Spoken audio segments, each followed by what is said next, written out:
এই চা একবার বানালে বিপদ আছে, কারণ এটা খাওয়ার পর সবাই শুধু আপনার হাতের চাই খেতে চাইবে। একটা সসপ্যানে আমি এখানে 1/4 কাপ চিনি নিয়েছি। চিনি যার যার স্বাদ অনুযায়ী প্যানে দিয়ে দেওয়ার পর চুলার আঁচ মিডিয়ামে রেখে এই চিনিটাকে কিছুক্ষণ লাল করে জাল করে নিচ্ছি। তারপর এখানে দিয়ে দিচ্ছি 1 কাপ পানি।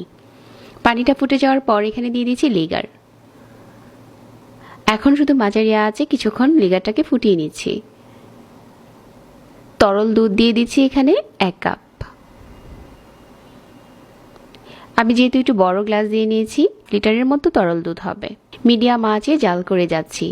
এই চাটা বানানো এত সহজ আর খেতে এত টেস্টি হয় যদি আপনি এভাবে বানান। মাঝারি আঁচে জাল করতে করতে চায়ের কালারটা চেঞ্জ হয়ে গেছে। আর এখন আমাদের চাটা রেডি হয়ে গেছে।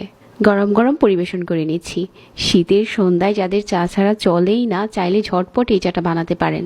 আজকের চাটা খেতে দারুণ হয়েছিল। চায়ের সহজ রেসিপি ভালো লাগলে পেজ ফলো করে রাখবেন।